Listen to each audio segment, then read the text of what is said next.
നമുക്ക് വീട് പണി തുടങ്ങിയ ശേഷം നമുക്ക് സൺഡേ ആയാലും സാറ്റർഡേ ആയാലും എല്ലാം ഒരേ ദിവസം പോലെയാണ്. ഇതിനു മുമ്പ് നമ്മൾ സൺഡേ സാറ്റർഡേ ഒക്കെ നന്നായിട്ട് പുറത്തൊക്കെ പോയി എല്ലാവരുമായിട്ടൊക്കെ എൻജോയ് ചെയ്ത് അങ്ങനെയായിരുന്നു. എന്തായാലും ഒന്ന് പുറത്ത് പോകാൻ എനിക്ക് സമയം കിട്ടുന്നില്ല. സത്യം വർഷങ്ങളായ പോലെ തോന്നുന്നു.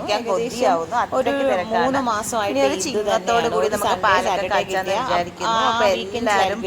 അപ്പൊ കുറേ ഇന്ന് നമ്മളെ ഞായറാഴ്ച ആയിട്ടുള്ള ഒരു പുറത്തുപോക്കും ബഹളവും ഒക്കെയാണ്. അപ്പൊ ഞാൻ ഫുൾ വീഡിയോ ചാനലിൽ അപ്ലോഡ് ചെയ്തിട്ടുണ്ട്. എല്ലാവരും പോയി കാണണം. കണ്ടിട്ട് എല്ലാവരും എല്ലാവരുടെയും ഇറങ്ങിയപ്പോൾ തന്നെ ഏകകുട്ടിയും കൂട്ടിയിട്ടുണ്ട്. കാരണം ഏകകുട്ടിയെ കൂട്ടാതെ പോകാൻ പറ്റില്ല. പക്ഷെ എനിക്ക് ഇന്നത്തെ ദിവസമാണെങ്കിൽ ഭയങ്കര ദാഹം എന്താണെന്നറിയില്ല. അപ്പൊ ഞാനത് പോകുന്ന വഴിക്ക് ഒരു 7-Up മേടിച്ചതാണ്. പക്ഷെ അത് അത്ര അങ്ങോട്ട് എനിക്ക് എന്തോ ഒരു ചവപ്പ് പോലെ തോന്നി. ഏകുട്ടിക്ക് പിന്നെ നമ്മൾ ഇങ്ങനെയുള്ള ഐറ്റംസ് ഒന്നും കൊടുക്കാറില്ല. അപ്പൊ ഏകുട്ടി